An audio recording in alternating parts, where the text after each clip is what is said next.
कहानी की शुरुआत होती है मेक्सिको सिटी से और साल होता है 1985, जहां पर हमें इवान नाम के एक आदमी को दिखाया जाता है जो बेथर्स नाम के एक आदमी के एक एग को चुरा कर भाग रहा होता है। उसके साथी भी उसके साथ होते हैं जो दूसरी गाड़ी में है, जिनका नाम एबल और नोरा होता है। ये सब के सब पुलिस से और बेथर्स से भाग रहे हैं क्योंकि वो इन्हें पकड़कर किसी भी कीमत पर उस एग को हासिल करना चाहते हैं। पुलिस से बचने के लिए इवान अपनी गाड़ी को एक टनल के अंदर ले जाता है और एक ब्रिज के अंत तक पहुंच जाता है जहां से रास्ता खत्म हो चुका है। वो समझ जाता है कि अब वो बच नहीं सकता, इसीलिए ब्रिज से कूदने से पहले वो एबल से कहता है कि अंदर देखना मत भूलना, और इसके बाद वो गाड़ी से ब्रिज से कूद जाता है। लेकिन ऊपर एक बहुत बड़ी क्रेन होती है, वो ब्रीफकेस जिसके अंदर एग है, साथ ही अपनी सूट के साथ उस क्रेन से लटक जाता है। वही हमें एबल और नोरा की कार को दिखाया जाता है जिसका एक्सीडेंट हो जाता है।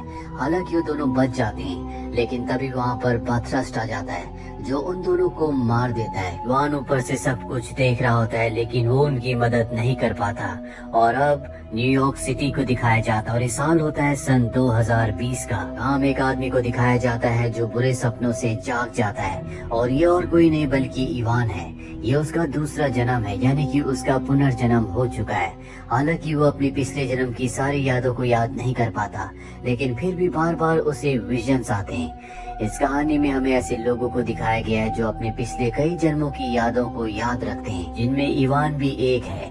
ऐसे लोग दो ग्रुप्स में बटे हुए हैं। एक वो लोग हैं जो इसे वरदान समझते हैं और दूसरे वो लोग हैं जो इसे श्राप समझते हैं। वो बार बार जी कर बार बार जन्म लेकर तंग हो चुके हैं, इसीलिए वो इस पूरी दुनिया को खत्म करना चाहते हैं ताकि वो दोबारा कभी भी जन्म ना ले।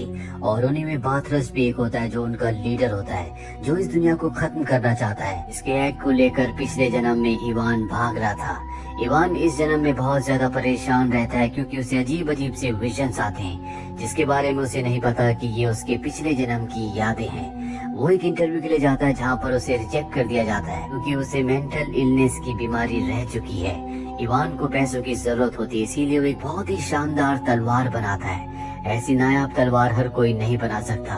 हालांकि इवान ने कभी भी तलवार बनाना नहीं सीखा, लेकिन फिर भी वो इस तलवार को बनाकर एक गैंगस्टर के पास इसे बेचने के लिए जाता है, जहाँ पर गैंगस्टर इसके बहुत कम पैसे देता है। लेकिन वहाँ पर जो गैंगस्टर की गर्लफ्रेंड होती है वो इवान की और उसकी तलवार की बहुत तारीफ करती है, जिससे गैंगस्टर को बहुत गुस्सा आता है और वो इवान की बनाई हुई तलवार से उसका हाथ काटने वाला होता है कि इवान उसकी तलवार उससे छीन कर उसकी गर्दन पर रख देता है और वहाँ से किसी तरह से भाग जाता है। पर अब पुलिस भी उसका पीछा करना शुरू कर देती है, जिनसे बचने के लिए इवान एक दीवार के ऊपर चढ़ जाता है। पर जब वो दीवार के ऊपर होता है तभी उसे अपने पिछले एक जन्म की यादें आती है, जिसमें वो बर्फीली चट्टानों के ऊपर एक लड़की को बचा रहा होता है। और इस याद को आने के बाद अचानक से वो बेहोश होकर नीचे गाड़ी के ऊपर गिर जाता है, जिसके बाद पुलिस उसे अरेस्ट कर लेती है। और जब वो पुलिस कस्टडी में होता है तो वहाँ पर उससे एक आदमी मिलने आता है जिसके पास वो तलवार होती है जो इवान ने खुद बनाई थी।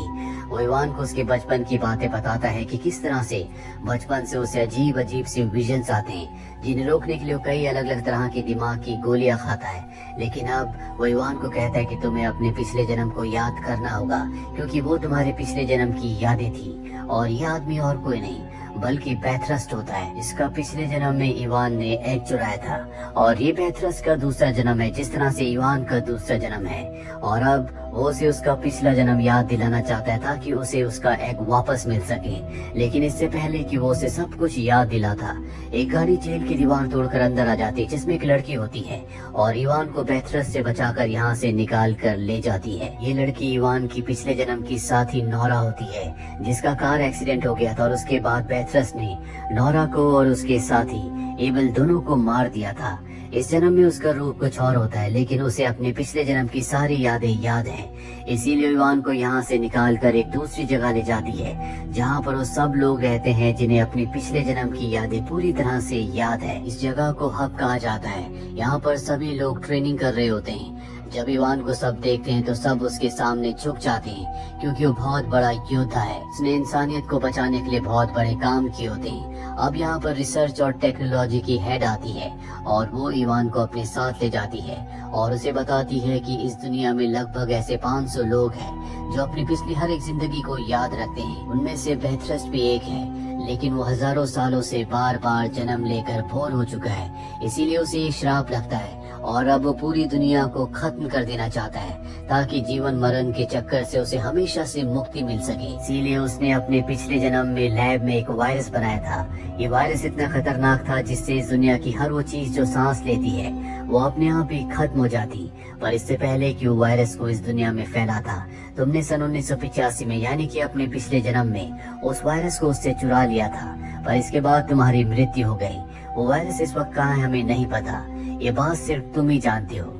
पर इवान को अपने पिछले जन्म की अभी कोई भी याद नहीं होती, इसीलिए उसे नहीं पता कि वो वायरस कहाँ पर है। और अब हब में जितने भी लोग हैं वो किसी भी कीमत पर इवान की पिछले जन्म की यादों को वापस लाना चाहते हैं। इसीलिए उसने पिछले जन्म में जितनी भी फाइटिंग्स की थी, जितने भी उसने ऑब्स्टेकल्स फेस किए थे, वो सब के सब एक बार फिर से उसके सामने लाए जाते हैं ताकि उसे अपने सारे जन्म याद आ जाएं। लेकिन बहुत कोशिश करने के बाद भी उसे अपने पिछले जन्मों की यादें वापस नहीं मिलती। यहाँ इवान को हब में एक खास चेम्बर में ले जाया जाता है जहाँ पर इवान के पिछले सभी जन्मों की बॉडीज पड़ी होती है, जिसमें उसके पिछले जन्म का भी शरीर होता है।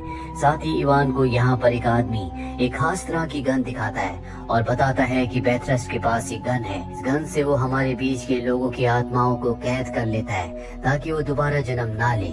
एबल की भी आत्मा उसके पास कैद है, जिसे शायद तुमने पिछले जन्म में वो राज बताया था कि तुमने वो एग कहाँ पर रखा है। वहीं दूसरी तरफ बेथरस्ट को दिखाया जाता है, जिसे हब का पता चल जाता है और वो अपने साथियों को हब के ऊपर हमला करने के लिए भेजता है। उसके साथी जल्दी यहाँ पहुँच जाते हैं और हब के ऊपर हमला कर देते हैं, लेकिन इवान, नोरा और उसके साथी किसी तरह से यहाँ से निकल जाते हैं। ये सब के सब एक क्लब में जाते हैं जो कि इन्फिनिट्स का क्लब है, यानी कि ऐसे लोगों का क्लब जो अपने पिछले सभी जन्मों को याद रखते हैं। यहाँ पर इनकी मुलाकात होती है आर्टिसन से, जो इवान को उसकी पिछले जन्मों की याद दिलाने में मदद करेगा। वो इवान को बताता है कि जब भी कोई इंसान अपनी जिंदगी के आखिरी पलों में होता है तो उसे अपनी पिछली सारी जिंदगियां याद आ जाती है। इसीलिए आर्टिसन इवान को एक मशीन के अंदर डालना चाहता है जिसके अंदर वो धीरे धीरे पानी भरेगा, और जब इवान अपनी जिंदगी और मौत से लड़ रहा होगा तो उसे अपने पिछले सारे जन्म याद आ जाएंगे।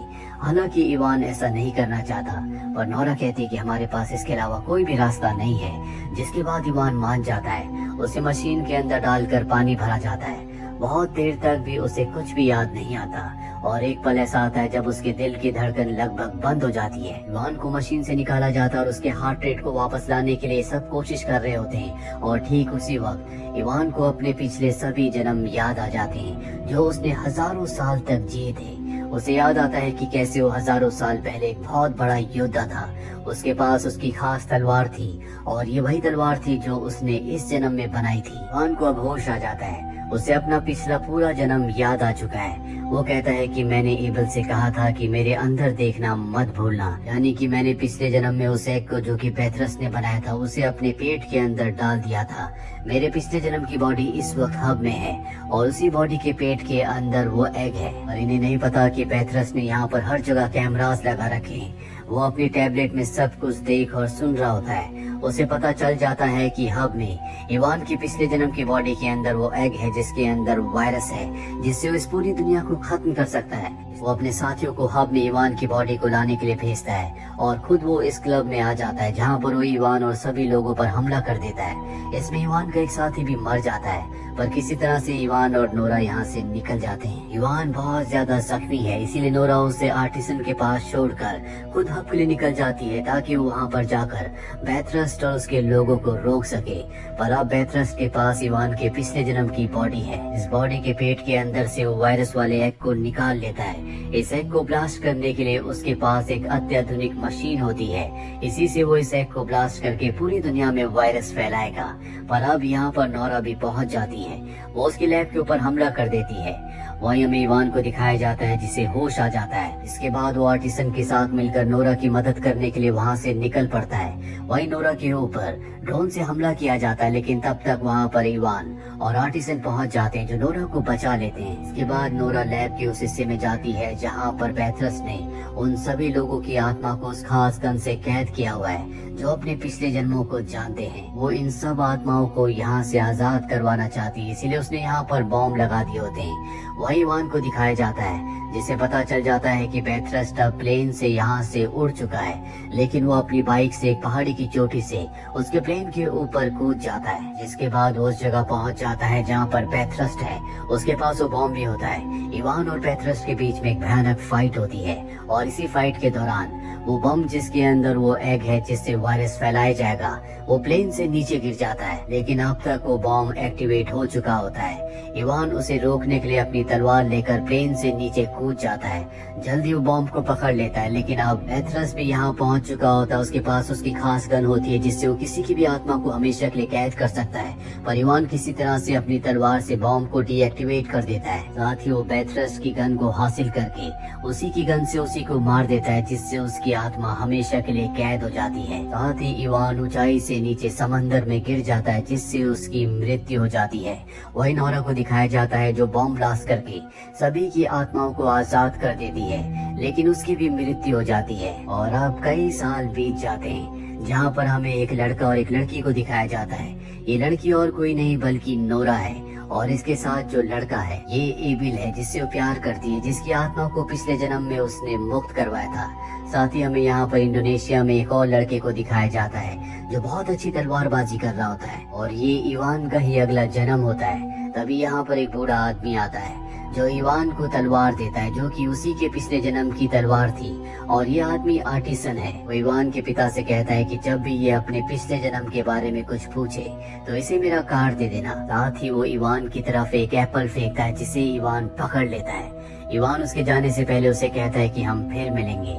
दरअसल इवान के साथ उसके पिछले जन्म की यादें अब भी कुछ न कुछ बाकी है, इसीलिए उसने आर्टिसन को पहचान लिया होता है। और इसी के साथ ही फिल्म ये कहानी यहीं पर खत्म हो जाती है। उम्मीद करते हैं कि ये कहानी आपको पसंद आई होगी।